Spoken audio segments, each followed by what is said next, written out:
Hello friends, welcome to our channel. Today we're going to take a look at another horrible case with you. The case of Sandra Miles. Sandra was born on May 26, 1949, in the small, cozy town of Harn, Kansas, USA. She had a close relationship with her sister. They attended the same school, walked together, and spent time with their family. After graduating from high school, Sandra focused on starting a family. She was in a serious relationship with her boyfriend, and they decided to get married. They welcomed a son named Chad. Unfortunately, the marriage did not work out. Sandra quickly realized that her husband was not the right match for her. After the divorce, Sandra found another partner, but that relationship also ended in disappointment, leading her to break up with him as well. In 1976, Sandra, a single mother, got a job at a factory that made pumps and pistons for industrial machinery. This job required her family to relocate to a larger city, Hutchinson. In her new position, Sandra proved herself and gained the respect of management through her hard work and responsibility. She performed her tasks exceptionally well. It was during this time that she met her third husband, Jerry Miles. They were instantly attracted to each other, and their friendship quickly blossomed into romance, leading to their decision to marry. Their marriage happened rapidly, but it was evident that Jerry and Sandra truly loved each other and were eager to get married. A year later, Sandra was expecting a baby with her new husband. In September of that year, they welcomed their daughter, Tracy, who brought immense joy to her parents, especially Sandra, who had always dreamed of having a large family. During this time, their marriage appeared to be perfect. The couple had a strong bond and prioritized their family above all else. Jerry's children regularly communicated with him and participated in family events. He particularly enjoyed spending time with Tracy at the nearby lake. To outsiders, their marriage appeared perfect. However, only close friends and family knew of the underlying issue. After 7 years of marriage, Sandra could no longer endure her husband's alcoholism. This revelation shocked many, as she had previously concealed the problem. Sandra ultimately chose to end her marriage to her third husband, Jerry, and raise their children by herself. She thought Jerry was a kind man when he was sober, but he had difficulty managing his drinking. When he drank, he became a completely different person. At first, he was able to control his drinking, but over time, his alcoholism became more and more evident. His relapses became more frequent, placing a heavy burden on Sandra. She worked every day at the factory to support the family and eventually became exhausted from the thing. Sandra always saw Jerry as a wonderful husband and father. Their relationship ended because he struggled with alcohol addiction. Even so, she continued to support their children while maintaining her job. This was a challenging time for her, but she was determined not to give up and managed to handle the difficulties well. Jerry offered some help, but when he succumbed to alcohol again, Sandra had to face all the challenges alone. Despite this, she stayed confident in her abilities and was driven to ensure her children had a bright future and everything they needed for a fulfilling life. It was certainly challenging, but Sandra Miles was not one to give up easily. She remained a conscientious mother, spending all her free time with her children. Despite facing difficulties, she handled them with grace, which brought her closer to her daughter Tracy during this time. Her son had grown up, moved out, and started his own life, but Tracy continues to support her mother because she realizes that Sandra's efforts are mainly to benefit her.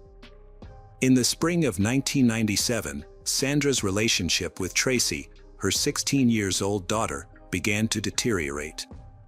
Tracy has started dating her first boyfriend and is going through the rebellious phase that is common in adolescence. Sandra tried to improve their relationship. She thought her daughter's problems were only temporary. At the same time, Sandra was mindful of her own past failed marriages and felt the need to caution Tracy about the mistakes she made in her youth. Tracy's affection for her mother faded quickly, leading to a strained relationship between them. To win her daughter's love, Sandra bought Tracy a Black Moon car, which Tracy had longed for.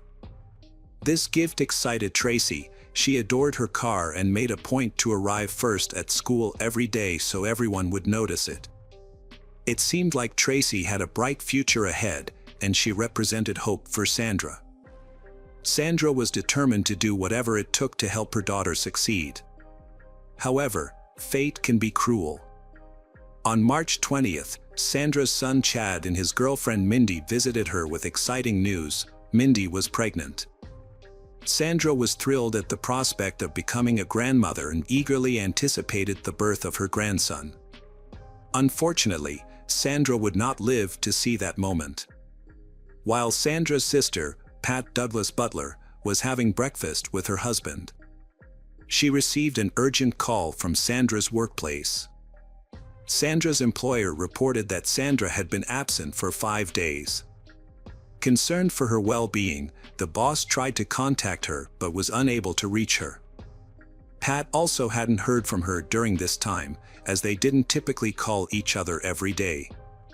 Worried, Pat and her husband decided to visit Sandra's house to check if she was okay or if she needed help. When Pat and her husband arrived, they found the door locked and the house appeared deserted.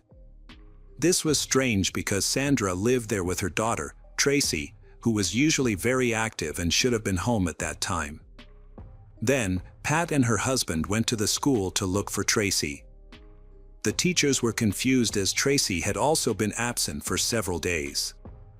The class teacher, Noni, tried to call the family, but no one answered. Alarmed by the situation, Pat decided to call the police to report the disappearance of both Sandra and Tracy.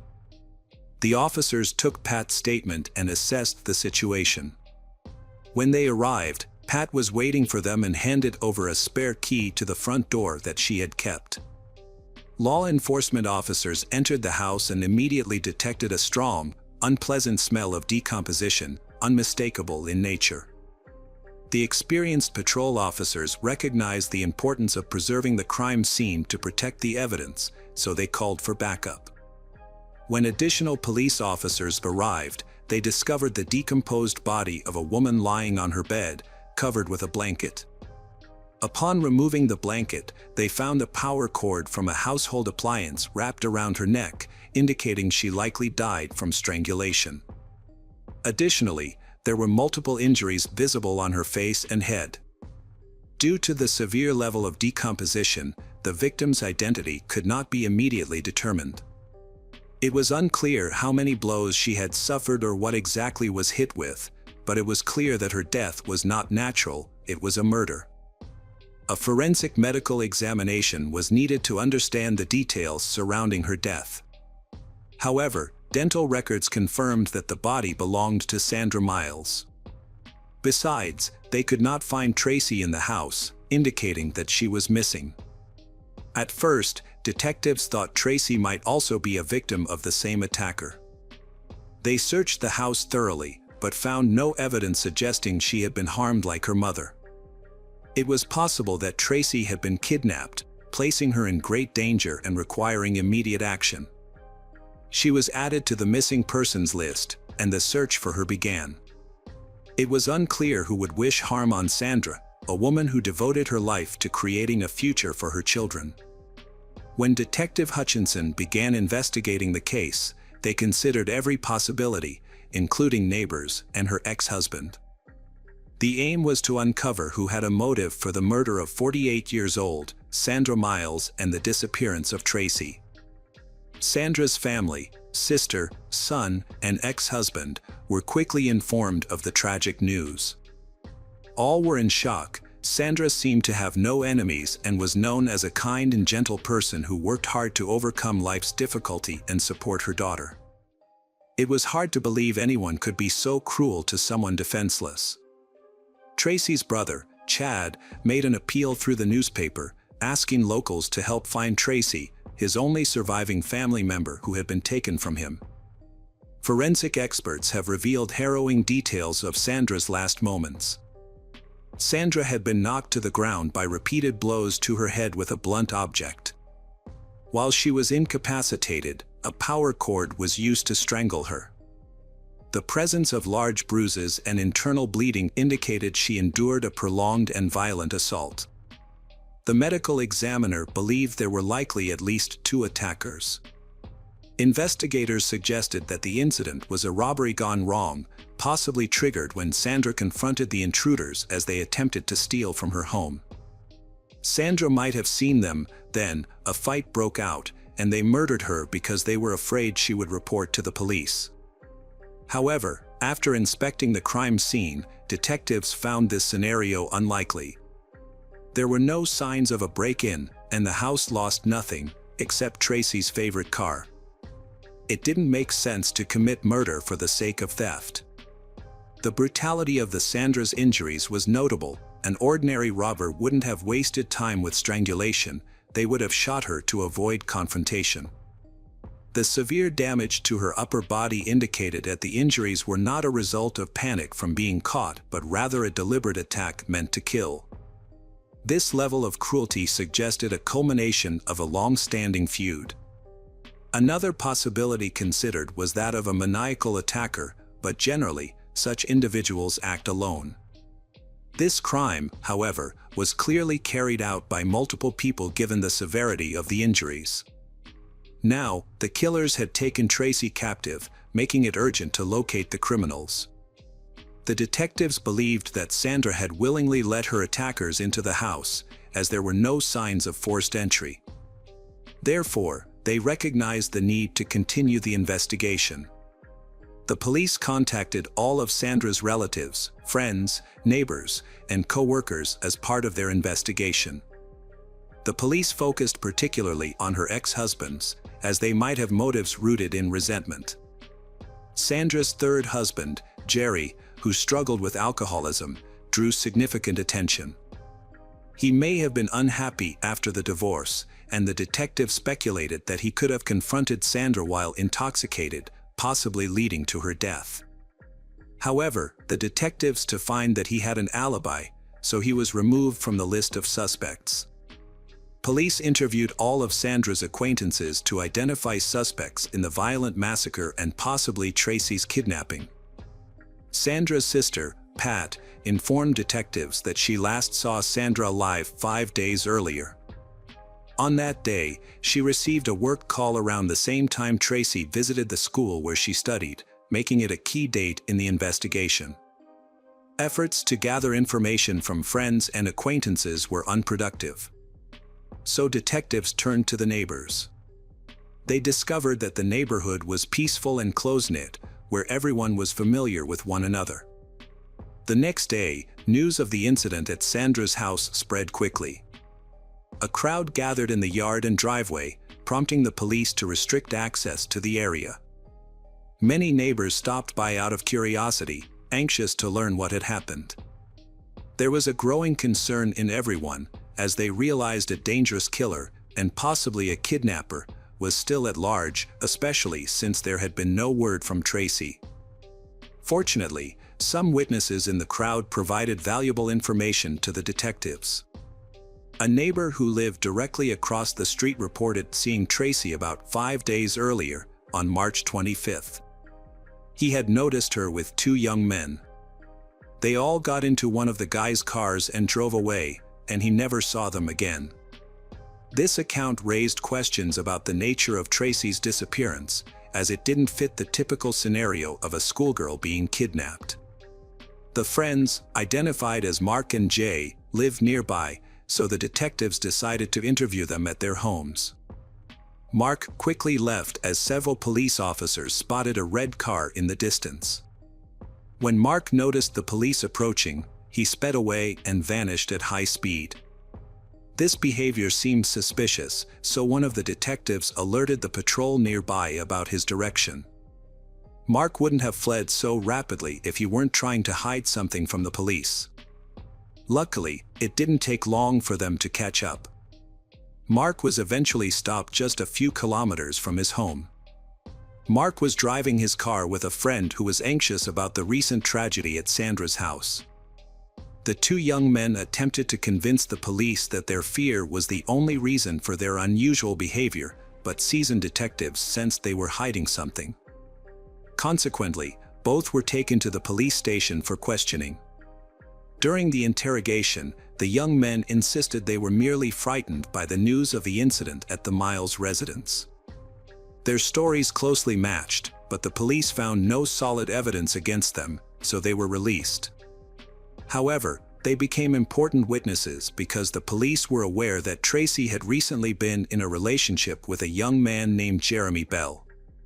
They also knew that Sandra disapproved of him, believing he would have a negative impact on her daughter's life. Eventually, Tracy broke up with Jeremy and started dating Paul Nelson. Several witnesses stated that shortly before the tragedy, Tracy had a significant argument with her mother over Jeremy and Paul, both of whom Sandra disapproved.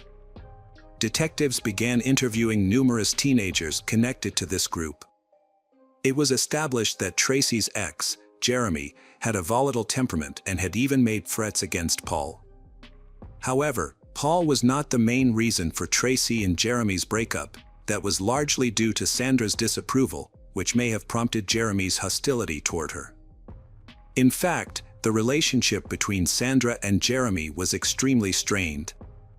Sandra had to go to the police station to obtain a restraining order against Jeremy. He accused her of ruining his relationship with her daughter, Tracy, and threatened her, although he never acted on these threats. During drunken parties, he often expressed how much Sandra bothered him to his friends. Sandra was determined to protect her daughter from him, which only led to more conflicts. It was known that Jeremy was already on the police's radar due to his numerous violations, and the restraining order worsened the situation. He clearly held a grudge against Sandra, which raised concerns that he could have kidnapped Tracy. At this point, detectives believed that Jeremy had killed Sandra and was now holding Tracy captive. They decided to question Jeremy, who, along with his friend William Lennon, had been arrested for burglary on the 1st of the month, just a few days before Sandra's murder. Since Jeremy was in prison during the time of the murder, he could not have been involved in Sandra's death. The fate of Tracy remained uncertain. The kidnapper had not made any demands, leading the police to fear that she might already be dead, although there was still a chance she was being held hostage. Time was of the essence for her safety. When investigators spoke with Jeremy in prison, he explained that he was not in a relationship with Tracy at the time of Sandra's murder due to a restraining order that required him to avoid contact with her. As a result, they broke up. During this time, Tracy began dating another man, Paul Nelson, which led Jeremy to distance himself from her. The police noticed that Jeremy appeared to strongly dislike Paul and openly expressed a desire to confront. Jeremy accused Paul of encouraging Tracy to engage in criminal behavior and worried that she might become involved with drugs because of her relationship with him. However, he stated that he did not harbor any ill feelings toward Sandra. In fact, their communication improved once Tracy started dating Paul. As Sandra shifted her anger towards Paul, Jeremy supported Sandra during this time. On March 25th, just before Sandra's murder, Jeremy warned Tracy about her new boyfriend, Paul, whom he considered dangerous. By that time, the autopsy results were complete. The medical examiner determined that Sandra died on March 26 from 4 stab wounds and significant blunt force trauma to the head. These injuries were confirmed as the cause of death, and strangulation was also used to ensure she was dead. The police needed to locate Paul Nelson, the main suspect, to question him. However, he was missing. His parents reported that he hadn't been seen since March 26. Like Tracy, detectives believed he was involved in Sandra's murder. They needed to find him and uncover what happened to Tracy, but they could only address that after detaining he. Investigators discovered that Paul had been in regular contact with his friend Zwickel, with whom he had lived before going into hiding. When detectives spoke with Zwickel, he provided valuable information. He confirmed that Sandra did not approve of the relationship between Tracy and Paul. Sandra believed that Paul, Tracy's new boyfriend, was a bad influence and was trying to get her involved with drugs. Despite Sandra's objections, Tracy and Paul continued to meet secretly. After several weeks, Sandra found out about it and was upset. She told her daughter that getting involved with a drug addict was a big mistake. Despite this, she refused to face the truth. Her mother urged her to end the relationship with Paul. Sandra then informed Tracy that if she wanted a family and children, she would need to move in with Paul. This news surprised both Tracy and Paul, as they had nowhere to live. Sandra advised Tracy to think about ending her pregnancy, and Tracy consented. However, their relationship worsened after the abortion. A shocking moment for Tracy was when Sandra threatened to take her car keys if she didn't end her relationship with Paul. This tension may have led Paul to develop a grudge against Sandra, who he and Tracy saw as an obstacle to their relationship. Paul's friend, Zwickle, reported that on March 26, Paul returned home around 10 a.m. and immediately began packing his belongings. Paul mentioned that he was planning to leave with Tracy and that they had $2,000, which he believed would be sufficient for their escape. Paul confided in Zwickle that he and Tracy intended to run away in her car, and Zwickle assumed they were fleeing due to a disagreement. However, Paul did not mention Sandra's death to Zwickle. When Zwickle inquired about how Paul obtained the money, he claimed he had sold Sandra's tape recorder to a pawn shop. It was later discovered that tape recorder had indeed gone missing from the house after the attack. In reality, Paul was not being truthful. Selling tape recorder only netted him less than $50. It remained unclear how Paul could have acquired such a significant amount of money at that time. Afterwards, Zwickle noticed how Paul and Tracy got into a car and drove away without any signs of stress. It seemed they were heading to Mexico. Given the situation, Zwickle began to suspect that Paul might be involved in a murder. As a result, Paul and Tracy were placed on a nationwide wanted list. Investigators in Kansas identified 18-year-old Paul Nelson as the prime suspect. The police were particularly troubled by the $2,000 Paul had, which he used to flee. They wondered if he had robbed someone or committed another crime. Investigators were shocked and they examined Sandra's bank accounts. On March 26, her daughter, Tracy, withdrew money from her mother's account. While looking into this, detectives discovered that Tracy had gone to the bank with Paul and cashed a check with the teller. Tracy claimed that her mother had given her the money to buy a new car.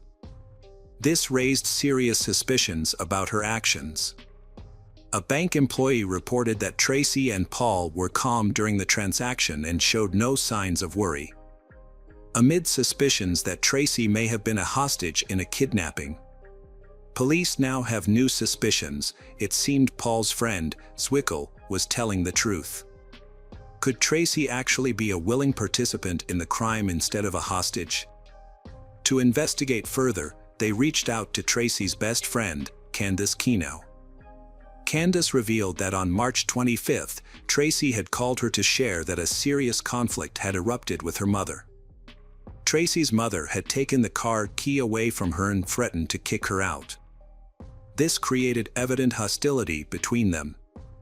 Candace mentioned that following this incident, Tracy decided to run away with Paul and admitted this during their phone conversation.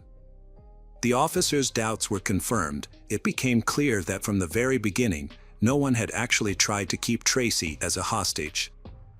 The police confirmed that Tracy and Paul had crossed the border into Mexico and subsequently got lost. After some time, a United States Border Service officer informed the police that Tracy and Paul had re-entered the U.S. near El Paso. The reason for their return was unclear, but it was evident that they were in trouble. Efforts to locate the couple intensified. On April 8, Candace contacted investigators to report that she had spoken with Tracy on the phone. Candace provided the police with Tracy's phone number. Tracy and Paul was located on the outskirts of El Paso, and later, that day, investigators apprehended Paul. Candace agreed to make another call to help detectives pinpoint the location from which Tracy had called. Tracy and Paul was arrested and taken to the police station for questioning. Paul did not appear to be a dangerous gangster. He kept his eyes on the floor and trembled with fear. He explained the details of the attack, admitting that on the evening of the 25th, he had gone to the house Sandra's. Then, Tracy and Paul had devised an escape plan, and it was Tracy who proposed drastic measures. She wanted to kill her mother to prevent her from ever finding her. The next morning, Candace stopped by to pick up Tracy, and they left for school together. Meanwhile, Paul was hiding in the bedroom with a tree branch he intended to use as a weapon. He claimed he found it in the house and did not plan to kill Sandra. He only wanted to strike her so she would lose consciousness. However, the police were skeptical of his explanation. They questioned why he would sneak into the house and attack her if he didn't intend to kill her, knowing she could eventually regain consciousness and report him. It seemed clear to the investigators that his intention was murder, which would allow him to escape without being caught. Paul continued his story. He claimed that Sandra surprised him by opening the door and immediately began yelling and insulting him. In a fit of anger, he wrapped a cord around Sandra's neck and strangled her until she stopped breathing. Afterward, he covered she with a blanket and fled the scene. Meanwhile, Tracy, smiling, testified in the next room. Their accounts were similar, except for how much blame they placed on each other. Tracy asserted that she did not act alone. She claimed that she and Paul planned the murder together, but only Paul killed her mother. Tracy insisted that she had no role in the crime. She also revealed that the wooden figurine used in the murder was hidden in the backyard. The police later found the figurine there, along with Sandra's blood on it. The prosecutor's office was prepared to charge Tracy and Paul with first-degree murder. According to state law, the maximum penalty for this crime was life imprisonment. Paul's defense argued that he acted under Tracy's influence, claiming he should be guilty of manslaughter instead. Conversely, Tracy's lawyer argued that Paul was the instigator, as he was the one who strangled Sandra, while Tracy played a secondary role. The trial began on February 26, 1999, with both defense teams trying to downplay their clients' involvement in the horrific crime to lessen their possible sentences.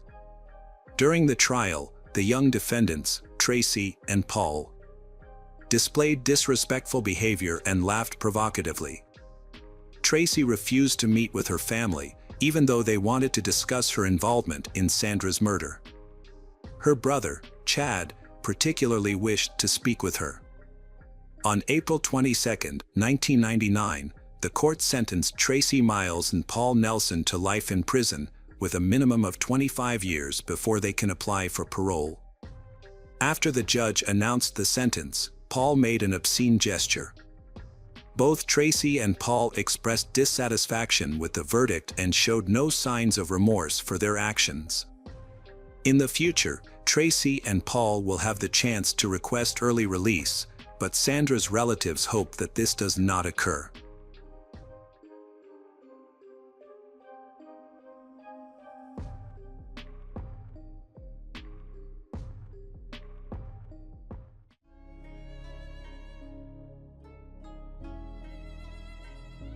Hey detectives! Welcome back. We've got another mysterious case to explore. The case of Claire Bernal. Claire Bernal was born on August 18, 1983, in Groombridge, a small village located on the border of Kent and East Sussex in England. She spent most of her childhood and teenage years there. Her mother, Patricia Bernal, raised her, while her biological father, who was divorced from her mother, not caring at all about her life or happiness. Growing up, Claire was a friendly and outgoing person who easily connected with others. She had many friends and was well liked by everyone. At the same time, she also was cautious and careful, avoiding bad habits and choosing her social circle wisely. She attended St. Gregory's Catholic School, where she excelled academically and developed an interest in fine arts and dance. She later earned a bachelor's degree in science from private Kent College. As a teenager, Claire had a solid grasp of cosmetics. During her student years, she worked part-time as a makeup artist. This experience inspired her to pursue a career in the field. She completed specialized courses in cosmetology and makeup artistry, including training in theatrical makeup. Claire's skills and knowledge landed her a dream job as a beauty and style consultant at the prestigious Knightsbridge store in Harvey Nichols. This job gives Claire a pretty good salary. She also relocated to London, living together in the same apartment with two friends to share the high cost of living in the capital. Claire earned her colleagues' respect and even took on a mentorship role for new employees, sharing her expertise in decorative cosmetics and skin care. She was known for being a consummate professional, detail-oriented, patient, and kind-hearted. Embracing life in London, Claire seized every opportunity to hone her talents, acquire new skills, and fully immerse herself in her new life. During her initial months at Harvey Nichols, she met Michael Pesh, a senior security guard who appeared to be immediately smitten with her. He was physically attractive and initially tried to attract her attention in a subtle way. However, Michael had a troubled past. A dual citizen of the Czech Republic and Slovakia, he having deserted the army in his home country and fleeing to the UK to avoid responsibility. He was also in the process of a divorce and showed no interest in his young child. Despite his complicated history, Michael's charm won Claire over. For a month, they exchanged sweet nothings, only seeing each other at work. But then, when Michael asked Claire out on a date, she accepted. Unbeknownst to her, this decision ultimately took her life. Their first date encounter occurred at a quaint London coffee shop, where they spent the evening engaged in conversation, sharing stories about their lives. During this meeting, Michael revealed to Claire that he was married, but expressed his intention to divorce his wife as soon as possible, as he wanted to spend the rest of his life with her. Although this things made Claire uncomfortable, she initially dismissed it, thinking he must be joking. When Claire shared the story with her mother, Patricia, her mother also found it unusual. Because Claire's suitor was not only a foreigner but also 8 years older and already married. She advised Claire to avoid meeting with Michael again, but she reassured her mother that everything was okay. On the second date, Michael took Claire to an amusement park, gave her a beautiful bouquet of flowers, and showered her with compliments. He kissed her and expressed his love. However, Claire was unsure if Michael was being genuine or joking. She later talked to her mother, who advised her to stop seeing him. Although Claire agreed that Michael's behavior was unusual, she liked him and wanted to get to know him better. A week later, Michael asked Claire out on another date, and she agreed. However, this time he was overly persistent and possessive, confessing his love and telling Claire that he would never let her go. Claire felt not only confused and discouraged but also frightened. She decided that this would be their last date and that she would end their relationship. In total, they had only 3 dates, and their affair lasted less than a month. Despite this short time together, but Michael became overly possessive, believing Claire belonged to him. From that moment on, Claire's life turned into a nightmare. Soon, Michael took a trip to the Czech Republic, intending to meet with his wife and finalize their divorce. However, he failed to do so. During his absence, Claire managed to erase him to the back of her mind, resuming her normal life and convincing herself that Michael was a thing of the past. That changed when Michael called Claire one evening and asked her to meet him at the airport. At first, Claire said no, but Michael made her feel guilty, saying he really needed her help. So, Claire agreed to meet him, and also offered to let him stay with her for a day because he said he had nowhere to go, having moved out of his old apartment and unable to move into his new one yet. But as soon as Michael set foot in her home, he revealed his true intentions. He wanted to live with her from now on. Claire was terrified and ordered him to leave immediately, but he refused. The situation has become stressful to the point where Claire and her neighbors threatened to call the police if Michael didn't leave. He eventually left the apartment, but he remained sitting on the corridor until morning. The next day, at work, Claire attempted to end things with Michael, explaining that their 3 dates hadn't meant much to her. However, Michael refused to listen and instead asked for another chance to correct the mistake and prove his feelings.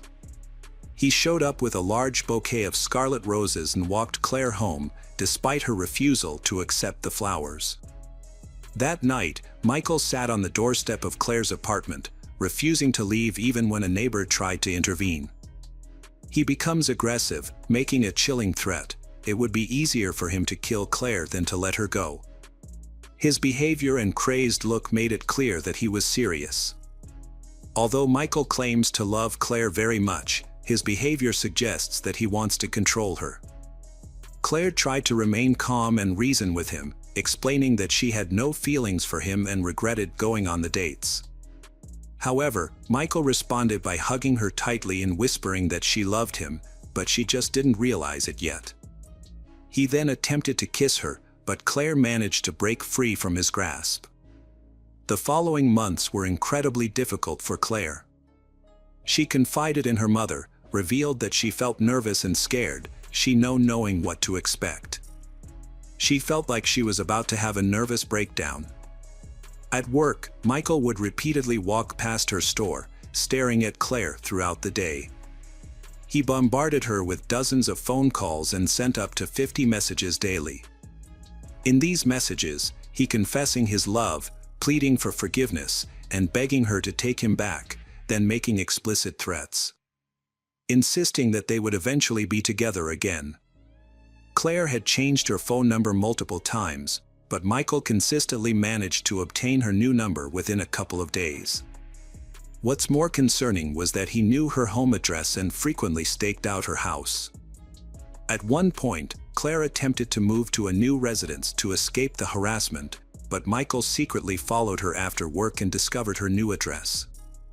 Michael seemed to believe that he and Claire were still in a relationship. He counts how many months have passed since their first meeting, first date, first kiss, and suggested celebrating these milestones. His messages often contained threatening language, stating that if Claire wasn't with him, she wouldn't be with anyone else, and that he would ensure it. Claire's mental and physical health suffered greatly due to the harassment. She was crying daily, and found it difficult to concentrate on her job. Her fear grew to the point where she was afraid to leave her home. Every phone call made her jump, and nightmares plagued her at night. Claire's health issues led to significant weight loss, a disheveled appearance, and a loss of her former confidence and vitality. Eventually, Claire's mother, friends, and colleagues convinced her to report the harassment to the police, and she finally agreed to take. To address the situation, Claire initially came to meet the head of security at the mall where she worked. As a former police officer, he took her complaints seriously and began investigating. He spoke with other employees and reviewed numerous surveillance videos, becoming convinced that Michael was indeed stalking Claire. In an attempt to resolve the issue, the head of security reassigned Michael to a different floor and a distant area of the mall. However, this measure had little effect, and Michael's behavior persisted. Michael spent most of his time outside the Knightsbridge store, watching Claire. Eventually, the department store management felt compelled to terminate his employment due to his failure to fulfill his duties. Despite this, the harassment persisted, and Claire decided to involve the police, despite Michael's threats. When questioned, Michael vehemently denied any wrongdoing, claiming his intentions were pure and that he only wanted to rekindling their relationship. Michael asserted that his words may have been misinterpreted due to his accent, and that he never threatened her. The police heard Claire's account of the events, but they failed to consult with her colleagues and roommates who had directly witnessed the incidents. These witnesses could have confirmed that Michael had been stalking Claire for months and had made multiple threats against her life. However, the police consider the situation is no serious. As a result, Michael received only a minor fine and a warning, and was banned from the shopping center where Claire worked and from approaching her. However, just one day after being questioned and informed of the ban, Michael returned to Claire's house and was seen peering intently through her windows. Then, Claire contacted the police upon seeing him, but he had left by the time they arrived. On June 10, 2005, Claire reported Michael's harassment and violation of the restraining order to the police again. However, he disappeared before the officers arrived, and they showed negligence in not pursuing the matter further. It wasn't until the third incident that Michael was finally arrested. He offered no resistance and remained calm, allowing himself to be handcuffed. He was charged with stalking and harassment, spent a week in jail, and was released on bail. His trial was set for August 31, 2005. Before the trial, Claire decided to take a break and went on vacation with her mother and a friend to a popular Italian resort. They enjoyed the warm weather and relaxing atmosphere, and Claire begins to think her nightmare is over. Upon returning to London, she was relieved to find that Michael was no longer following her. Unbeknownst to her, this was not the end of her torment. Meanwhile, Michael returned to his home country, where he spent time at shooting ranges, improving his marksmanship skills and obtaining a permit to purchase a pistol. After smuggling the gun into the UK, he made no attempt to contact Claire before their scheduled court appearance. During the hearing, Michael remained calm, pleaded guilty, and apologized, claiming he had no intention of causing harm. Despite this, he was released once again without receiving any punishment. The following 2 weeks were uneventful, and Claire finally believed it was all over and Michael would leave her alone. Michael, a former senior security guard, utilized his knowledge of the building's layout to enter undetected. He suddenly appeared behind Claire, catching her partner off guard. Before she could react, a shot was fired. Michael shot Claire in the back of the head at close range, followed by 3 more shots to her face. The gunshots triggered chaos in the store, with people screaming, running, and hiding. However, instead of targeting customers, Michael fired 1 more shot into the ceiling and then ended his own life by shooting himself in the temple. Claire, whom he had stalked and manipulated for almost a year, was dead, and he had chosen not to live without her. When medical and the police arrived, then everything was too late. The aftermath was devastating for Patricia Bernal, Claire's mother. Returning home late from her sister's birthday party, she was met with the sight of police at her front door. Upon learning of Claire's death, Patricia's first reaction was to ask if Michael was responsible. Overcome with emotion, she covered her face with her hands and burst into tears. Reflecting on that night, Patricia remembered not having any premonitions or feelings of unease. She had always believed that she would be able to sense if Claire was in danger and protect her, but that wasn't the case. The examination revealed that Michael was under the influence by addictive substances when the crime occurred. Furthermore, a few months prior to the tragedy, Michael had consulted with a department store employee who was also a law student at a prestigious London university. He inquired about the punishment for the crime and the circumstances that could be considered mitigating factors. Claire and other colleagues became aware of this conversation, which frightened Claire. She reported her concerns to the police, said them that Michael might be planning to harm her. However, the police officers took no action in response to her warning. The crime were largely due to the negligence of law enforcement. Despite Claire's repeated requests for help and protection over nearly a year, but the police failed to grasp the severity of the situation. Michael was arrested twice, but then yet released on minimal bail. He ignored a court-ordered restraining order, openly threatened Claire. He even consulted a lawyer about punishment if a crime happens, but the police still felt this was not enough to arrest him in jail. Michael was able to leave the country, acquire firearms, and return to carry out his deadly plan without any obstacles. Meanwhile, crucial witnesses, including colleagues and roommates who personally heard Michael threatening Claire, were never questioned by the authorities during this time. It wasn't until Michael killed Claire and then himself that law enforcement finally realized the gravity of the situation and the numerous mistakes they had made. Claire's mom, Patricia, took action to seek justice. She collaborated with other families who had experienced similar losses. Together, they initiated a nationwide program to support stalking victims. As a result of their efforts, stalking was reclassified as a serious offense under the law.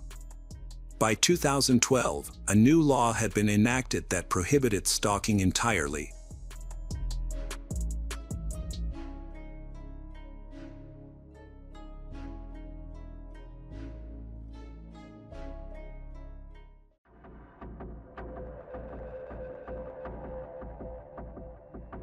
Hi everyone, thanks for returning. Let's unravel another perplexing mystery. The case of Susan Reinert. Susan Reinert, affectionately known as Sue, was born in 1943 in the town of Ridgeway in northwestern Pennsylvania.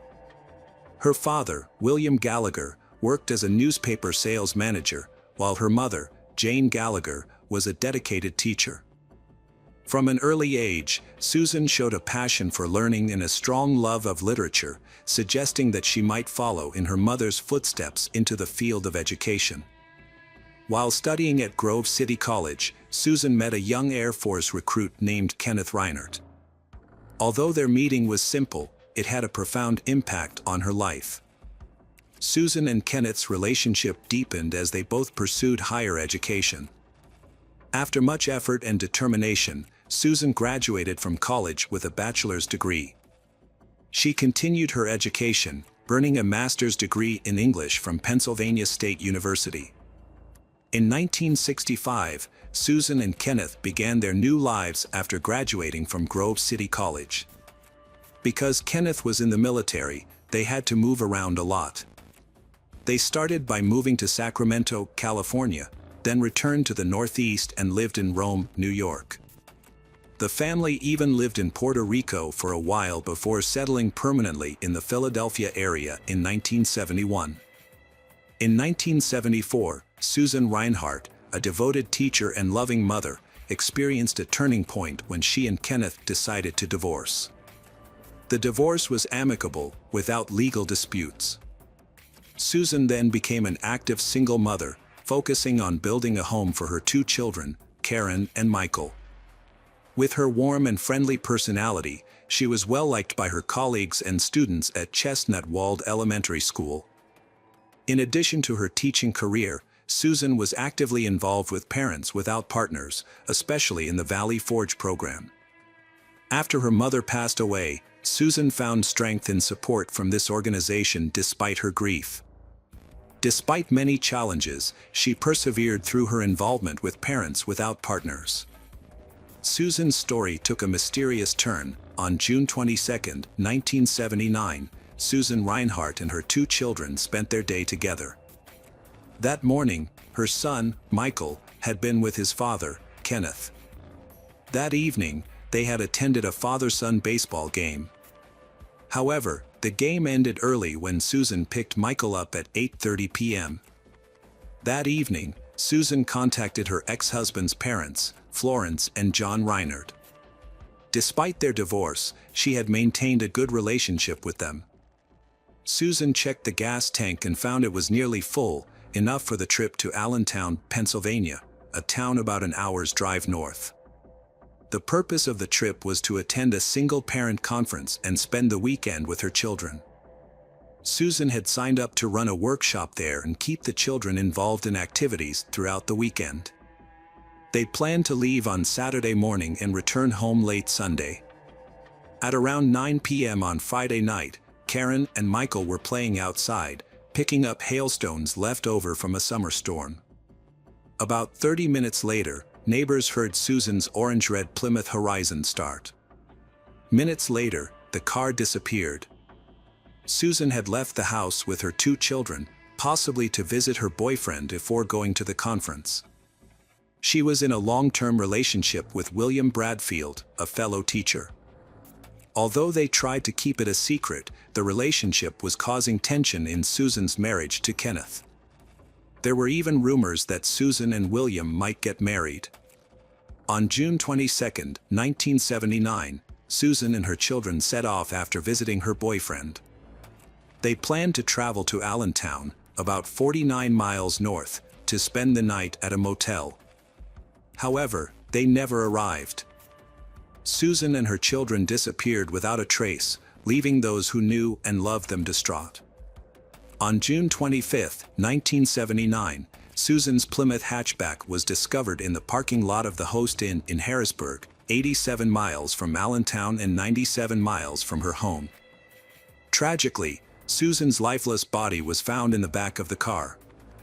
The details of her agonizing death were gruesome. Her body was naked, beaten, and bound with chains, curled up in the wheel well of the car. Her hands were tied, and she had black eyes. She had been beaten with chains or tied so tightly that the chains left bruises on her back. More frighteningly, she had been injected with a fatal dose of morphine. The whereabouts of her 2 children, however, were unknown. They had seemingly disappeared without a trace. Police searched for hours. But no one had seen them, nor had any of Susan's friends or relatives seen them that weekend. So, the police began investigating further. They posted pictures of the Reinert family in newspapers for weeks, looking for any clues about the children. The investigation discovered that Susan had named William Bradfield, the man she thought she was going to marry, as the beneficiary of $730,000 in life insurance policies. This raised suspicions that her children might have been murdered so he could receive the money. However, William Bradfield had a solid alibi, as he was in Cape May, New Jersey, the weekend Susan was murdered and her children went missing. Several teachers were present and confirmed his whereabouts. The police then turned their attention to Upper Marion High School, where Susan worked, as the school was experiencing problems. Principal Jay Smith was embroiled in a scandal. He had served as principal until he was fired the previous year after being arrested at a local shopping center. In his Ford Granada, police discovered loaded handguns, a balaclava, and burglary tools. More disturbingly, a syringe containing morphine was found in the trunk. Jay had been struggling before that. His wife, Stephanie Smith, was diagnosed with malignant cancer and died in August 1979, after several hospitalizations. During this time, Stephanie Smith began keeping a diary, documenting her husband's strange behavior, which became increasingly worse. Jay became involved in intimate groups and changed sexual partners, which Stephanie Smith did not approve of, and this seemed to lead to even more disturbing behavior. In September 1977, Stephanie Hunsberger, the adult daughter of the couple, moved in with her parents along with her husband, Edward Hunsberger. They settled into the Smiths' home in King of Prussia, Pennsylvania, that fall. Stephanie Smith was battling cancer, which caused turmoil in the family and seemed to increase tensions among them. Edward and Stephanie Hunsberger, Jay's daughter and son-in-law, were struggling with heroin addiction and had difficulty finding and keeping jobs before deciding to move back in with their families. Moving in with their parents was a desperate attempt to escape drugs. In early 1978, Jay Smith's daughter and son-in-law, Stephanie Hunsberger and Edward, mysteriously disappeared. They had moved in with Jay Smith and his wife just a few months earlier. They was last seen in February 1978, when they visited Edward's parents in North Wales, Pennsylvania. When they left, they promised to return soon, but then they disappeared. Their disappearance was first noticed when Edward failed to show up for a meeting with his probation officer later that month. Authorities contacted Jay Smith, the last person known to have had contact with the couple. Jay Smith told people that Edward and Stephanie Huntsberger had run away to California. He said they owed money to some drug dealers in the area and had fled to the West Coast. However, he was unable to provide any further information about the incident. Edward and Stephanie Huntsberger lived a nomadic life, so their disappearance went unnoticed for some time. Meanwhile, Jay was arrested for burglary. When police searched Jay's home, they found several suspicious items, including weapons, drugs, security uniforms, badges, and pornography. They also discovered nitric acid and office supplies stolen from a nearby school. Jay was suspected of being involved in recent armed robberies. During the burglary trial, Jay's friend William testified that they were on vacation when the robberies occurred. However, the jury did not believe this testimony. Jay had a bad reputation in Upper Merion and was known as the Prince of Darkness. Jay Smith was eventually sentenced to 2 to 5 years in prison on June 25, 1979, for a series of store robberies that took place in the late 1970s. During the investigation, Jay was arrested for burglary. Although Jay was in custody, the police still considered him a prime suspect in Susan's murder and continued to investigate his past.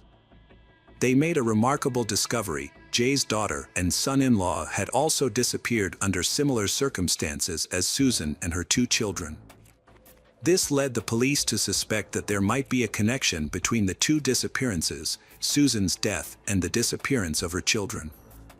First, Susan had been killed by a morphine overdose, and a large amount of morphine had been discovered in Jay's home several months earlier. Second, a plastic comb with Jay's identification had been found in Susan's car. The disappearance of his daughter and son-in-law closely resembled the disappearance of Susan's children. The events that unfolded in this case were shocking and left a lasting impact on the public. However, the most shocking truth was yet to be revealed. In late July 1979, about a month after Susan's body was found near Harrisburg, investigators discovered a potential motive for the horrific murder that was financial gain. On July 20, 1979, a Philadelphia attorney filed a motion to stay the execution of Susan's will in both Montgomery County and Delaware. The motion was filed on behalf of Kenneth Reinert, Susan's ex-husband, and Patrick Gallagher, her brother. The purpose of this legal action was to give both men an opportunity to review the contents of Susan's will before it was executed. They decided to file in both counties because Susan's residence in Ardmore, Pennsylvania, was near the county line, allowing her to file her will in both places. It was later discovered that just a few weeks before her death, Susan had made several significant changes to her will. She had also purchased several large life insurance policies, naming her current boyfriend, William, as the beneficiary. In the legal documents, she referred to him as her future husband. As the police investigated further, they determined that Susan's death occurred between midnight on Saturday, June 23, 1979, and midnight on Sunday, June 24, 1979. William and other teachers arrived in Cape Cod at 5 a.m. on Saturday and remained there until the afternoon of Monday, June 25. However, it was unclear exactly where William was during the time of Susan's disappearance, casting doubt on his alibi. The investigation also revealed that Susan had withdrawn large sums of money from her account, totaling approximately $25,000, through multiple transactions due to daily limits. She told the bank staff that she intended to invest the money in high-yield investments managed by William, whom she referred to as her future husband. What Susan did not expect was that she was just one of many women in William's life. He was secretly dating several other people, including a coworker who taught English, with whom he had maintained a secret relationship for nearly 10 years. William had promised Susan that the investments would yield large returns to finance their upcoming wedding and move to England. During the investigation, investigators found fake stocks and bonds in Susan's home, which initially puzzled them. They later discovered that William had sold these fake securities to Susan and then passed them on to her. These securities were mostly related to fictitious and worthless companies, suggesting that William had been deceiving Susan for a long time. This discovery added a new dimension to the case, further clarifying William's financial motives. In March 1980, William was called to testify in a civil lawsuit. During his first appearance, he refused to answer questions directly and referred questions to his legal counsel. Although William's attorneys denied that he had taken Susan's money, they were willing to negotiate with the state to settle the matter and handle Susan's $1 million will. By June 1980, William had officially testified in court for the first time.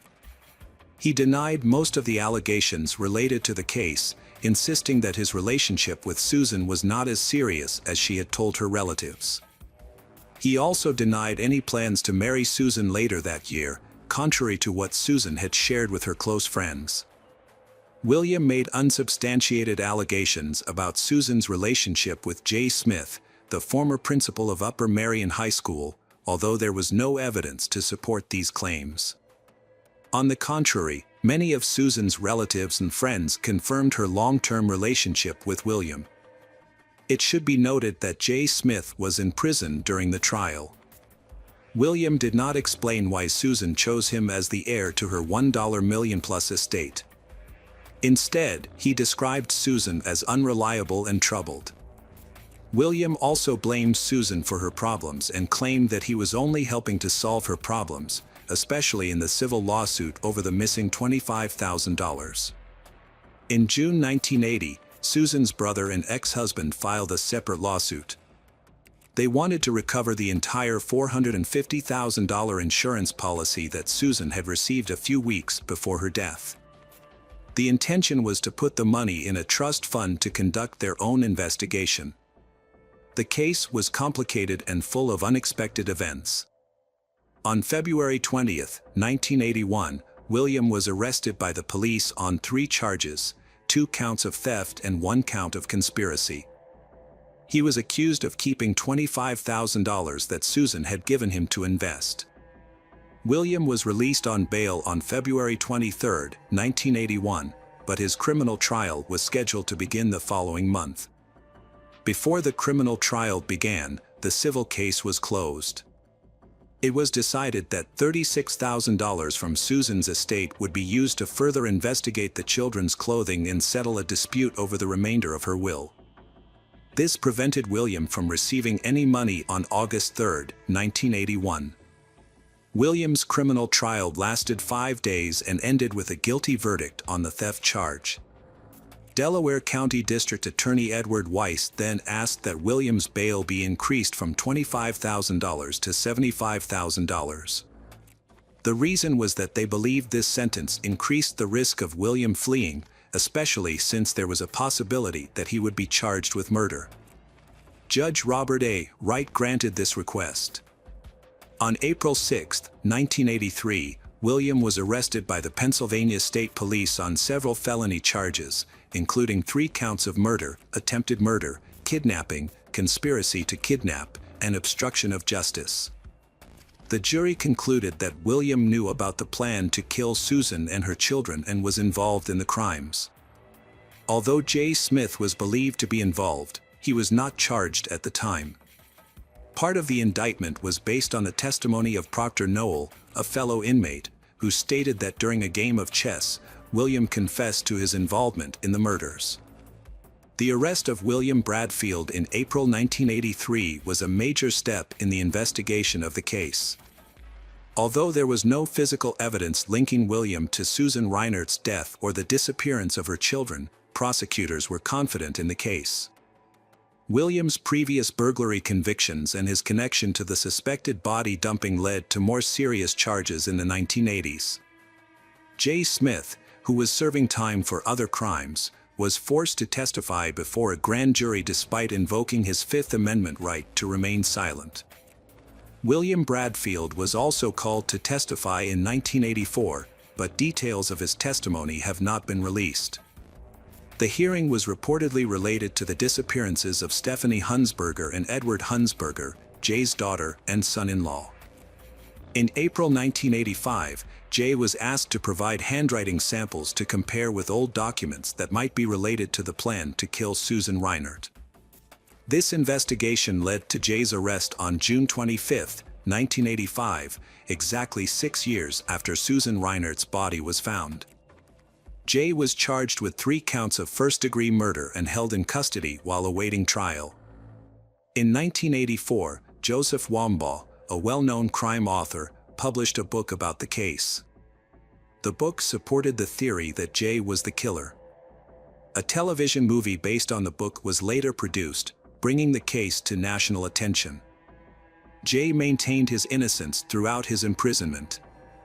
He appealed and accused William Bradfield of framing him. In 1989, the court reviewed the case and found problems with the indictment, leading to a new trial in 1990. Jay waived his right to a speedy trial to allow for a more thorough investigation. In 1992, the Pennsylvania Supreme Court ruled in Jay's favor, overturning the murder conviction and finding the prosecution guilty. For the next 2 decades, the state did not retry the case, allowing Jay to live out his life in freedom. William Bradfield continued to evade liability and refused to pay the $25,000 owed to Susan Reinert's estate. The case dragged on until 1996. Jay sued the state and Joseph Wambaugh for defamation and conspiracy, but both lawsuits were dismissed. On January 16, 1998, William Bradfield, after more than 10 years in prison, was found unconscious in his cell and died of cardiac arrest. Susan's ex-husband, Kenneth Reinert, died in June 2002 without knowing the fate of his 2 missing children. Jay Smith, who was exonerated in 1992, wrote a book about his case and remarried in 2002. He died on May 12, 2009. However, the 1978 disappearance of his daughter and son-in-law, Stephanie Hunsberger and Edward Hunsberger, remains unsolved to this day.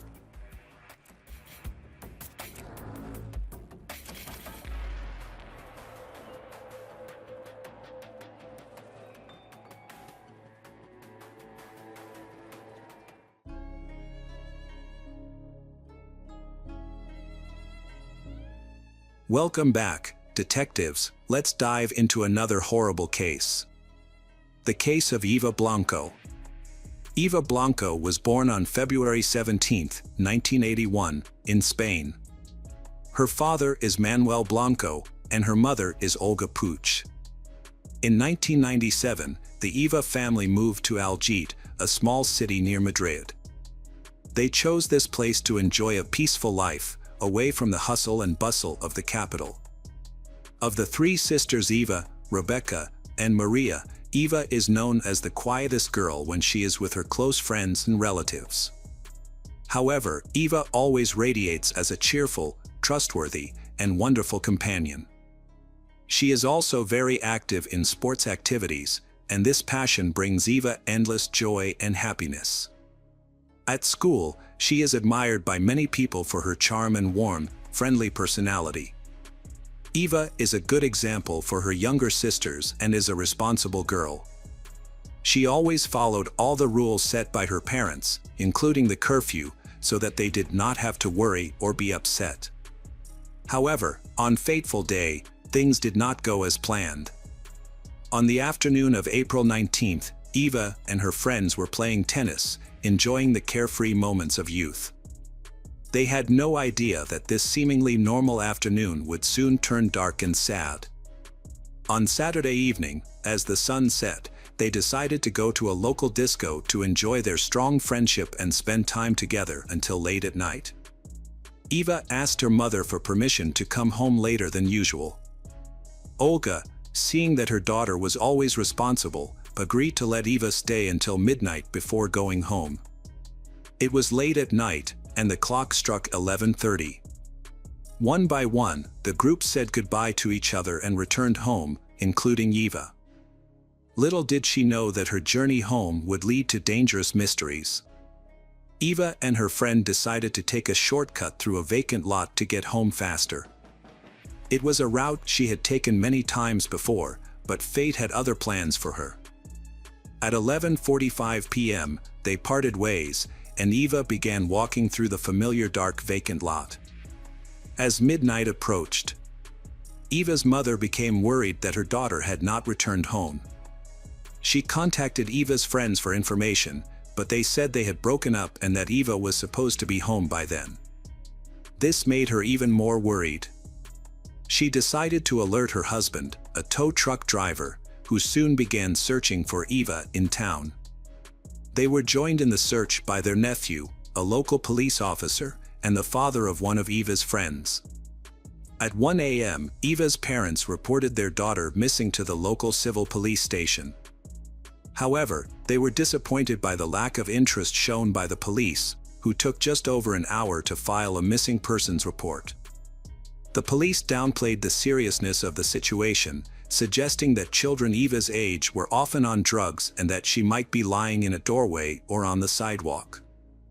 This clearly implied that they were not taking the search for her seriously. During the night, Eva's father visited the local civil police station 15 times. He was extremely frustrated and criticized the agency for not quickly organizing a search for Eva. He accused the civil police of neglecting their duties. However, the police denied this and explained that according to normal procedure, they would wait several hours before starting a search for a missing person. Meanwhile, Eva's father was still worried and hoping that his daughter would return safely. However, the real reason behind this delay remains unclear, adding to the uncertainty and despair. The search for Eva began at 2:30 a.m. Family, friends, and authorities searched the town and surrounding area. However, the police did not file a missing persons report until 8 a.m. By noon, Eva's family had contacted local television station Telemadrid, asking them to report on the incident. At 9 a.m., Eva's body was discovered by two elderly people, 6 kilometers from the town of Algete, near a road construction site connecting Cobina and Belvis de Jarama. This area is often chosen by young couples for private rendezvous in their cars. Initially, the discoverers suspected a serious traffic accident, thinking that she had been run over. However, when the police arrived, they discovered a much more horrifying truth. Eva had been brutally murdered, lying face down on the ground with multiple stab wounds. She was wearing jeans, a dark sweater and hiking boots, the same clothes she had worn on the day of her disappearance. A sleeve of her jacket was missing, indicating a violent struggle. Investigators believe both Eva and her killer arrived at the scene by car. However, heavy rain overnight washed away tire tracks and other vital forensic evidence. Despite the difficulties, investigators discovered Eva's faint footprints and a crucial clue, the footprints of a man wearing size 42 moccasins. The findings offered hope for justice for the innocent victim. The Eva family was notified by the police of the discovery of Eva's body. According to the autopsy report, Eva was stabbed 19 times in the back and died of blood loss at around 4 a.m. The weapon was a navaja knife 8 to 10 centimeters long and 1 centimeter wide. Eva's death was a heartbreaking tragedy for the community. The attack began while the victim was still in the car and continued as she tried to escape up the side of the road. The wounds, especially to the ear and the back of the head, showed the brutal nature of the crime. The first wound was severe enough to cause death. Forensic evidence showed that the victim was also sexually assaulted. DNA samples from the same attacker were found on the victim's body and clothes, proving this barbaric crime. The discovery of a red cloth in the victim's mouth was determined to be from a regular car seat cover. This suggests that Eva was taken into the car after being kidnapped. This detail reflects the painful final moments of the innocent victim. However, since the body was found fully clothed and there were no obvious signs of violence, investigators and police initially thought it might have been a consensual sexual encounter that led to a deadly fight. Eva's parents believe that their daughter was kidnapped, raped and murdered to cover up the evidence.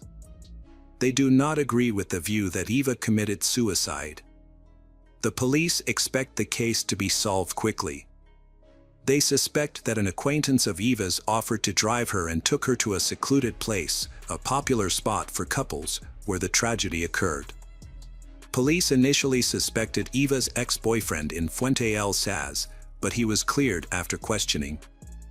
The investigation then focused on men known to Eva's family, specifically people she might have trusted enough to take a ride with.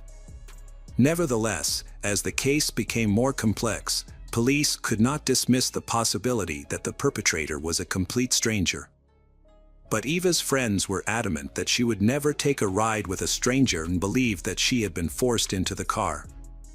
Adding to the mystery, some neighbors linked the incident to an unknown blue car that was seen in town around midnight following another girl. The driver was described as a blonde man in his 20s.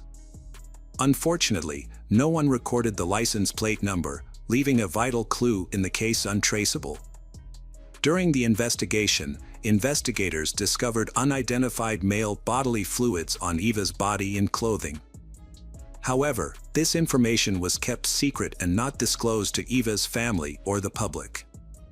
Simultaneously, the police secretly collected DNA samples from men who were related to or knew Eva to compare with the DNA found in the fluids.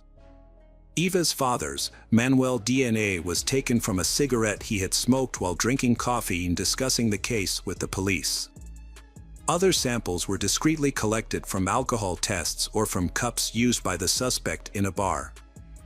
Although no matches were found, the Civil Defense Police still believe that the perpetrator is an adult male living in Algete or the surrounding areas. The investigation continues while Eva family yearns to find out the truth. 8 months after Eva died in a tragic incident, her mother found 2 secret diaries in her daughter's room. The diaries were dated 1995 to 1996 and 1996 to 1997, in which Eva recorded details of her daily life up until the day she was murdered. Most of the entries revolved around Eva and her ex-boyfriend Miguel.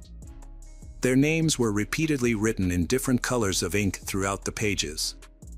Near the end of the book, Miguel's name was suddenly replaced by the number 343110, while Eva's name remained the same. Despite many attempts to decipher the meaning of this number, no one has found a satisfactory explanation. The true meaning of the number remains a mystery, leaving Eva's family and investigators haunted by this puzzling clue. After Manuel's DNA was ruled out as that of a suspect, he launched a campaign calling on Algete residents to voluntarily provide DNA samples to help with the investigation. With the mayor's support, in November 1999 an official notice was issued asking all males over the age of 16, about 5,000 people, to provide hair or saliva samples. However, Spanish judicial authorities rejected the proposal, considering it naive, inappropriate, and useless. Additionally, it could stigmatize those who refuse to provide DNA, a legal right without a court order. They also believed that the perpetrator would not voluntarily provide his DNA sample. Eva's father collected 2013 DNA samples from residents of Algete and surrounding towns and sent them to the local court for a decision. The judge requested an opinion from the Madrid chief prosecutor on the legality of the testing.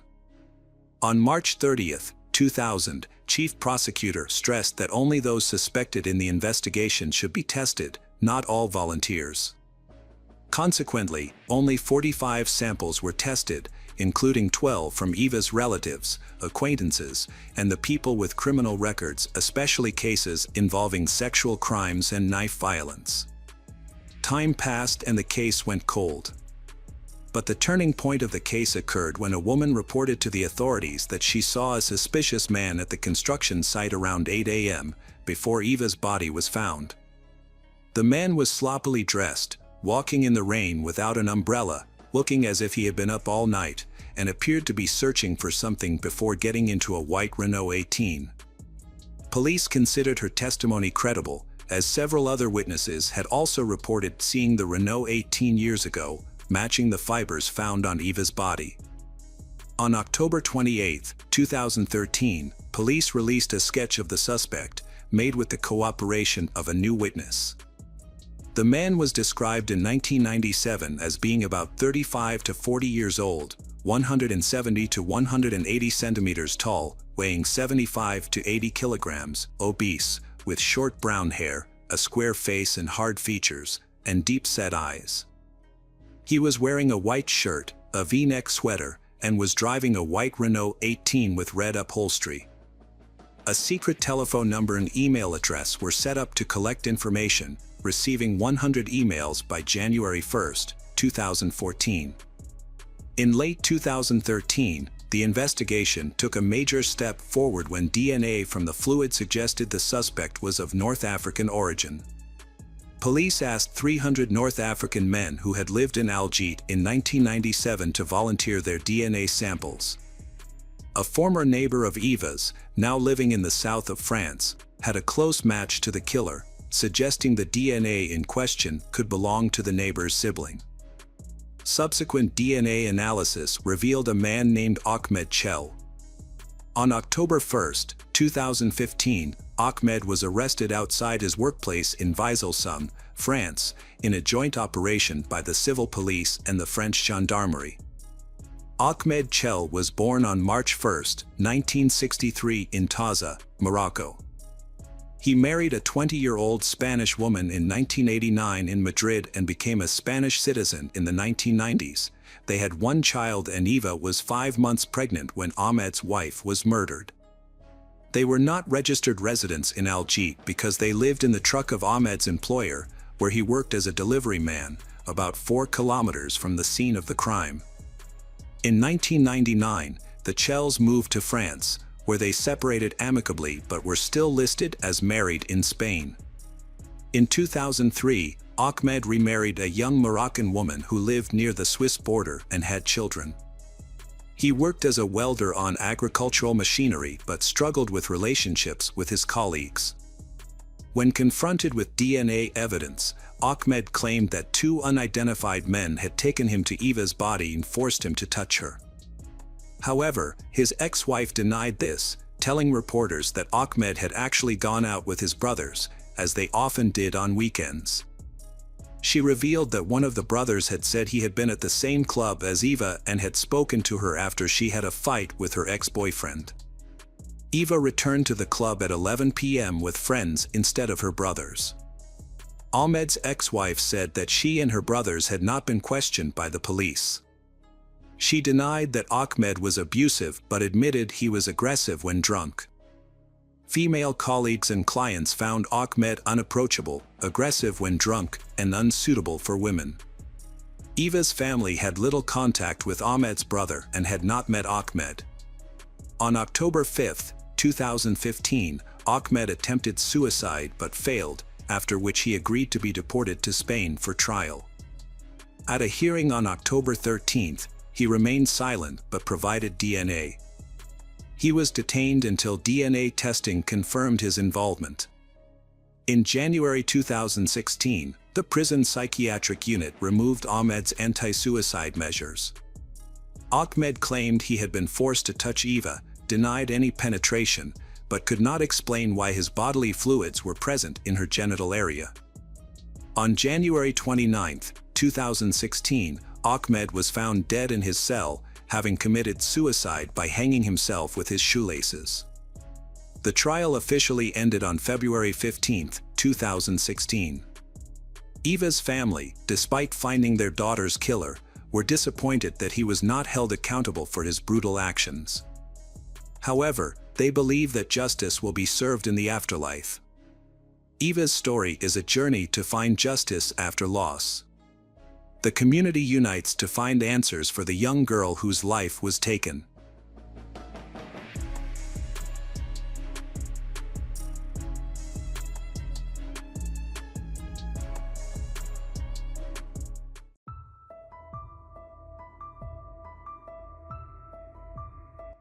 Hello friends, welcome to our channel. Today we're going to take a look at another horrible case with you. The case of Michaela Garricht. Sharon Murch and her husband, Rod Garricht, had been trying to have a child for 5 years. After numerous visits to doctors and fertility treatments, they were overjoyed when their daughter Michaela Garrett was born on January 24, 1979, in Oakland, California. Her parents affectionately referred to her as their miracle child due to the difficulties they faced in conceiving her. After that, their family soon welcomed 2 new members, a daughter named Libby and a son named Alex. In 1986, the family relocated to Hayward, where they settled down, established their home, and raised their children. As a child, Michaela was known for being intelligent, lively, and well-behaved. She listened attentively to her parents and followed their advice closely. Sharon was a caring and attentive mother. Sometimes it makes others feel like she's being overprotective of her children. Given the rise in child abductions in California during the 1980s, her caution was understandable. As a result, she always kept her children close to home and ensured they were never far from adult supervision. On Saturday, November 19, 1988, Michaela finished breakfast with her family. Her best friend, 9-year-old Katrina Rodriguez, stopped by to ask if Michaela could accompany her to the local grocery store to buy snacks. Initially, Sharon, Michaela's mother, refused permission. However, Michaela persisted, assuring her mother that they would be safe and return quickly. Eventually, Sharon relented and gave her permission to go with you. As a precaution, Sharon reminded they to be careful. She gave Michaela $5, then the girls eagerly grabbed their scooters and left. Before leaving, Michaela expressed her love for her mother. As Sharon watched them leave, her husband Rod decided to go outside and work on the car. Meanwhile, Sharon headed back inside to clean up the breakfast dishes.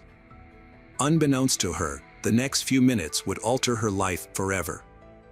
Michaela and Katrina eagerly rode their scooters to the Rainbow Market on Mission Boulevard and parked them right outside the store. The girls then entered the market to buy some snacks. They purchased 2 Mountain Dew sodas, 2 beef jerky sticks, and 2 cherry toffees before exiting the store. Engrossed in a conversation about their holiday plans, they completely forgot about their scooters. As they were about to leave the parking lot, they suddenly remembered their scooters were still outside. To their surprise, the scooters was missing. The girls decided to split up and search for it. Michaela spotted the scooter first. It had been moved about 3 parking spaces away and was now standing beside a car. Without hesitation, Michaela rushed over to the scooter and bent down to grab the handlebars. In a rapid and unexpected turn of events, a man leapt from the car and grabbed Michaela around her waist. He then forcefully pushed her into the back seat. Witnessing the shocking scene unfold, Katrina momentarily froze, her eyes fixed on the chaotic scene as her friend struggled to break free from the abductor's grasp. The car sped away from the parking space, accelerating down Mission Boulevard toward Union City. Regaining her composure, Katrina rushed back into the store and alerted the cashier, Rona Ranilan, about the kidnapping. Rona quickly called the local police, and they were quickly present at the crime scene. Additionally, Rona also contacted Katrina's father and told them what had just happened to their daughter. Sharon was doing the dishes at home when she heard a frantic shout from outside. Her husband, Rod, burst through the front door, telling her that Michaela had just been kidnapped outside the Rainbow Market. Along with Katrina's father, they rushed to the store and found police everywhere, questioning customers and staff. Katrina was extremely upset and was allowed to go home with her father. Rod and Sharon stayed behind, hoping to get some information about what had happened. However, as Sharon waited anxiously, she couldn't shake off a growing sense of fear. Sharon recalled a poem written by Michaela. She also remembered an incident from the week before that had left her unsettled. Specifically, Sharon had woken up early one morning to find Michaela sitting at the breakfast table, writing in the early hours. Michaela's mother asked her what she was working on, and Michaela vaguely replied that she was writing a poem. Sharon asking repeatedly what the poem was about. Michaela finally explained that her poem was inspired by the noises she had heard coming from the attic that morning. She had been thinking about people who were kidnapped and being held captive, and her poem was about their experiences. She explained that the poem actually referred to individuals who were being detained against their will, rather than those who had been kidnapped and murdered. Sharon found Michaela's poem to be disturbing and out of character, as her daughter was typically a happy person. In hindsight, Sharon believes that Michaela may have written the poem as a kind of prophecy or premonition. The police were provided with a description of the man who allegedly kidnapped Michaela. Rona, a cashier, told them that the suspect was a white male in his 30s with a mustache. She also reported that he drove a car that was either burgundy or maroon in color, but was unable to provide details about the make or model. According to Rona, the man had parked his car and gotten out, but instead of entering the store, he looked through the window, observing the girls and other customers without entering. She suspected he might be planning to rob the store. A sketch artist created a composite picture, then distributed to local police stations and news outlets. The investigators found the scooter used in the abduction and collected it as evidence. They obtained a handprint from the scooter handle, which was added to their database to identify the kidnapper. But it did not lead to any leads. The day after the kidnapping, the Federal Bureau of Investigation, FBI, joined the investigation, they suspecting a relevance between a series of local child kidnappings, but this was ultimately not confirmed. Police soon realized that Katrina could provide more information about the suspect since she was the main witness to the abduction. 2 days after the incident, investigators visited her home. They spoke with her and her parents, and the information she provided shocked them. Her description of the kidnapper greatly differed from the one provided by the store cashier. Katrina described him as a young white male in his early 20s with dirty blonde hair, severe acne scarring, and blue eyes. Katrina vividly recalled the suspect's eyes, describing them to investigators as fox eyes. She explained that despite his look straight at her, but he didn't seem to recognize her. Additionally, she told investigators that the suspect's car was beige or tan in color, box-shaped, and had noticeable body damage. The new description raises concerns as it means the crucial 48 hours to find a suspect has been wasted on finding the wrong person. Investigators reprinted posters with the new suspect's description and redistributed them throughout the area. Armed with this fresh information, they began visiting local sex offenders, inquiring about potential leads. A large number of volunteers joined, going door to door and distributing posters that detailed Michaela's clothing: a white Metro t-shirt, rolled-up blue denim jeans, black Mary Jane shoes, and pearl-colored feather-shaped earrings. After searching the nearby suburbs but finding no sign of Michaela, police expanded their search, include the Garin National Park and Niles Canyon, which are just a short distance from the She home. This decision was prompted by a tip from 3 hikers, who claimed to have found footprints in the forest area, belonging to 1 adult and 1 child. Upon following the tracks, the hikers discovered a blanket and empty fast food containers. A psychological analysis of the kidnapper suggested they would likely take Michaela to a secluded location. To aid in the search, helicopters were equipped with infrared thermal cameras to detect heat signatures in the dense wooded areas. Police officers also combed the area on horseback and on foot, but these efforts did not produce any results. Unfortunately, Michaela and her kidnapper seemed to have vanished without a trace. The search for Michaela made national headlines, and her case was featured on prominent television programs such as Unsolved Mysteries and America's Most Wanted. Her photo was also distributed on milk cartons, and the Missing Children's program sent over 50 million mailing cards to homes across the country. These cards included a picture of Michaela, a description of her clothing, and a composite sketch of the kidnapper. San Francisco 49ers quarterback Joe Montana publicly showed his support for the Michaela family and urged the public to come forward with any information. A $70,000 reward was offered for any information related to Michaela's disappearance. Within the first year, the police received over 5,000 tips, the majority of which were unfounded rumors. Despite this, the community remained dedicated to finding Michaela. Sharon conducted her own investigation and found some clues, some taking her as far as Russia, but none produced any results. A significant break in the case occurred between 1991 and 1992, when an inmate in Indiana provided authorities with crucial information regarding Michaela's disappearance. Roger Haggard, who was serving an 11-year sentence for burglary, claimed to have helped a friend bury Michaela's body in a gladiolus field in Union City.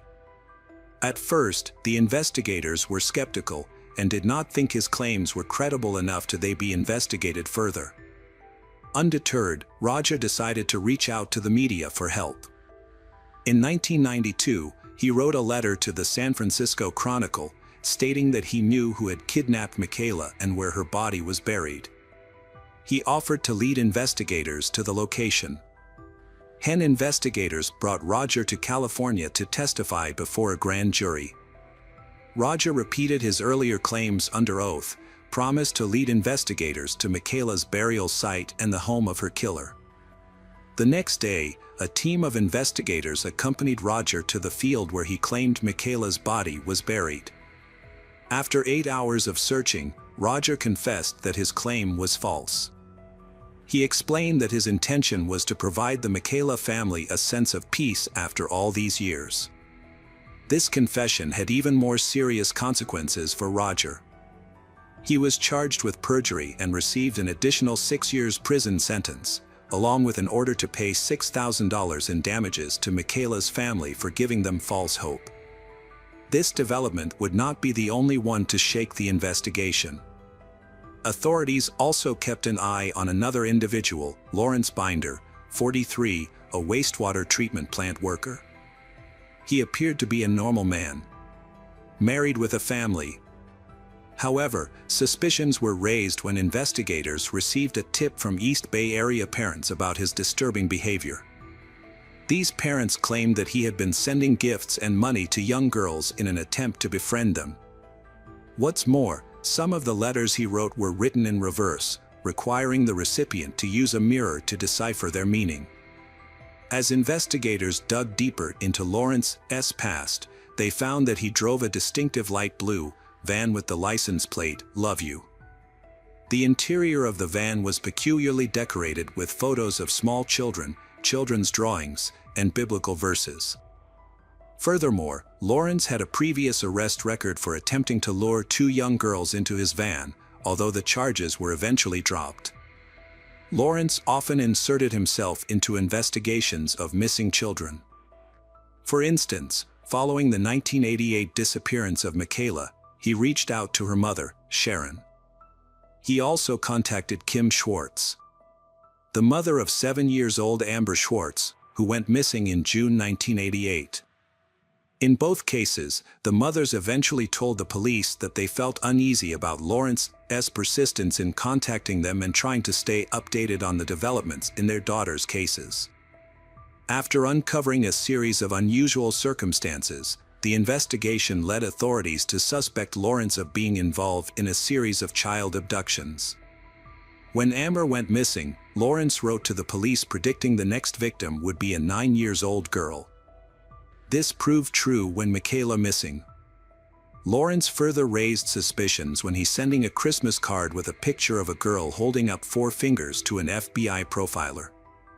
This incident took on a more ominous tone when 4-year-old Amanda Campbell went missing on December 27, 1991. Lawrence was also linked to the disappearance of Eileen Mischelhoff, a 13-year-old girl from Dublin, California. As Lawrence's name became associated with the string of child abductions, he found himself under intense media scrutiny.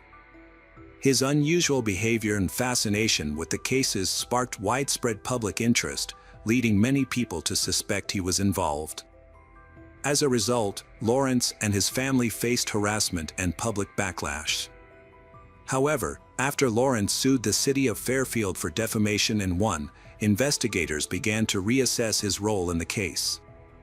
It became clear that he was not as involved as initially thought, and many believed he was simply trying to insert himself into the investigation. Despite the mystery surrounding Lawrence, the case remained a complex challenge for investigators. In addition, there is a new suspect, Curtis Dean Anderson. He was arrested in August 2000 and subsequently linked to a series of heinous crimes. After his arrest, Anderson confessed to the 1999 abduction and murder of 7-year-old Ziana Fairchild from Vallejo, California. During a 2007 FBI interview, Anderson made a shocking claim: he had murdered 13 additional women and girls. He also admitted to abducting and killing 7-year-old Amber Swartz, whom he had seen standing on a street corner. However, Curtis's life ended abruptly on December 9, 2007, when he died due to kidney and liver failure. This untimely death prevented investigators from gathering more information about Curtis's past crimes. Following his confession, investigators looked into Curtis's background and found a coincidence. In 1989, he was pulled over in a brown 1977 Chevy sedan, matched the vehicle description given by a witness named Katrina. Despite Curtis's death, his confession reignited interest in a more notorious case, the kidnapping of Michaela. The renewed investigation brought new attention and generated fresh leads. However, a new development in August 2012 shed more light on the case. Wesley Sherman, one half of the notorious Speed Freaks duo, reached out to the Stockton Record after his accomplice, Loren Herzog, took his own life in January that year. Wesley pointed out that Loren was to bear an uncanny resemblance to the suspect's composite in Michaela's case.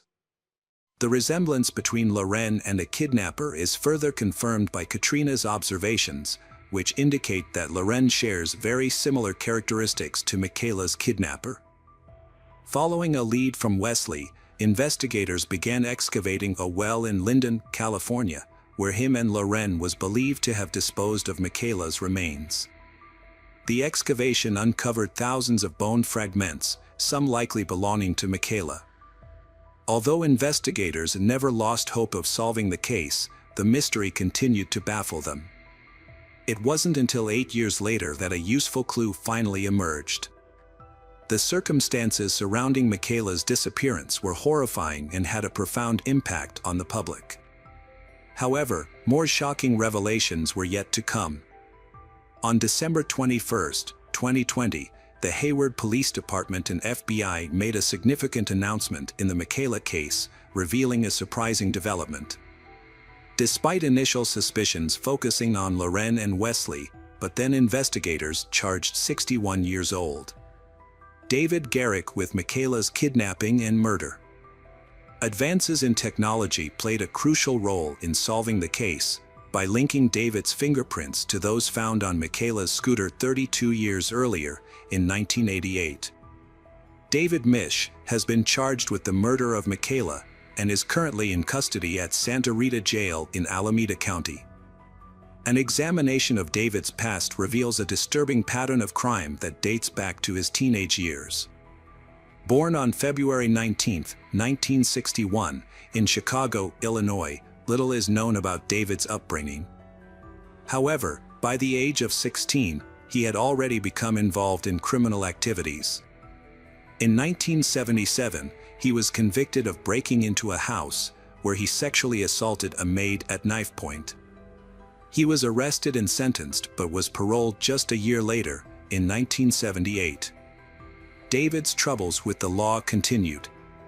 In February 1979, he was arrested for charges of false imprisonment and assault with a deadly weapon, which were later updated to assault with intent to rape. Despite this, he became eligible for parole in September 1981. Years later, in May 1988, David was arrested for burglary at a San Leandro grocery store. He was sentenced to 1 year in prison and 1 year of probation. In November of the same year, he was released from custody after 6 months. However, his luck eventually ran out in December 1988. That year, a tragic incident happened to his longtime friend Margaret Ball, who was 38 years old. She often helped him in times of need, but the nature of their relationship took a drastic turn. Margaret's dead body was discovered by her stepdaughter in a pool of blood, brutally beaten and stabbed. The crime scene was particularly gruesome, with Margaret's front tooth found a few feet away from her body due to the severity of the beating. The police were led to David as the primary suspect after discovering evidence linking him to the crime. He was arrested and eventually convicted of Margaret's murder. While David was already serving time for Margaret's murder, new evidence led to additional charges against him. In 2018, he was sentenced to 18 years to life for Margaret's murder. A DNA analysis later implicated David in 2 murders that occurred in Fremont, California, in 1986. 2 young women, Michelle Xavier, 18, and her best friend, Jennifer Dewey, 20, had gone out to celebrate a family member's birthday dinner on February 2, 1986. After leaving the restaurant, they stopped at a convenience store. However, shortly after midnight, their bodies were found on the side of the road by a motorcyclist. The scene revealed a disturbing and violent crime. The women were stripped naked, they had been stabbed and shot. An autopsy later revealed that they had also been sexually assaulted. The car Michelle was driving was discovered 6 miles away from the crime scene in a grocery store parking lot. Michaela's case was forgotten for many years due to lack of clues and information. However, 32 years later, advances in DNA technology led detectives to a suspect: David Garrick.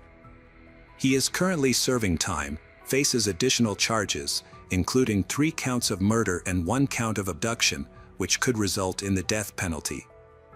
Chief Hayward vowed to continue the search for Michaela's body and remains hopeful that she will be found.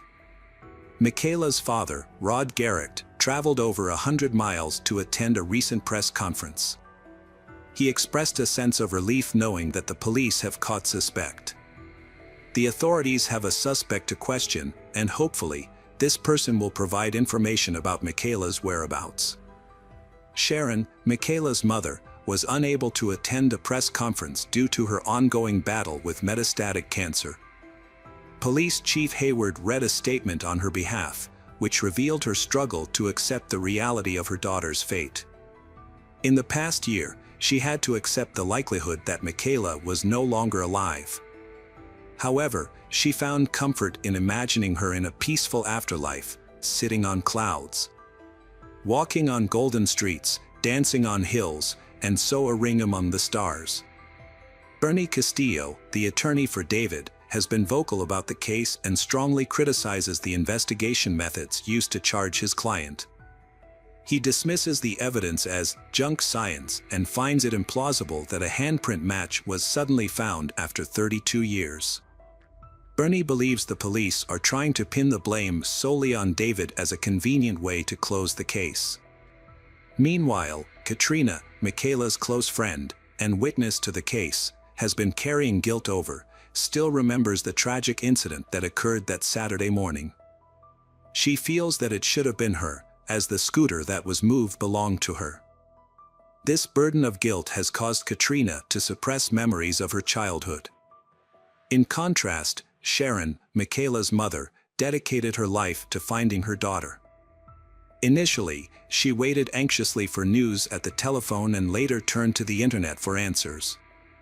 However, after David was charged with Michaela's murder, Sharon's fight for justice began to fade due to her cancer diagnosis. She eventually passed away in May 2022, finding solace in the fact that she would soon be reunited with her daughter.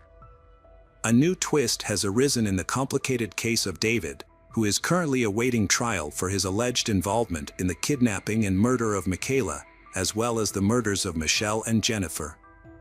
The search for justice for Michaela has been going on for decades, but may now face a significant obstacle. It seems David, the suspect, might not face the full severity of the punishment for the allegations against him. In contrast, David's defense attorney, Ernie, viewed the news as validation, stating that each case against David relies on questionable forensic tactics. Ernie was not surprised by the decision, as it confirms his long-held belief that the prosecution's case has significant weaknesses. Others, however, disagree with the decision. Chuck Euler, a retired lieutenant who worked on another case involving David, believed he should receive the maximum sentence for his crimes. David is currently awaiting trial for 3 counts of murder and 1 count of kidnapping. His case is closely tied to the mysterious disappearance of Michaela, a story filled with unexpected twists and turns. However, the investigation was marred by an initial case of mistaken identity, leading police to waste valuable time in the first 2 days. As a result, Michaela's family was left searching for answers for decades.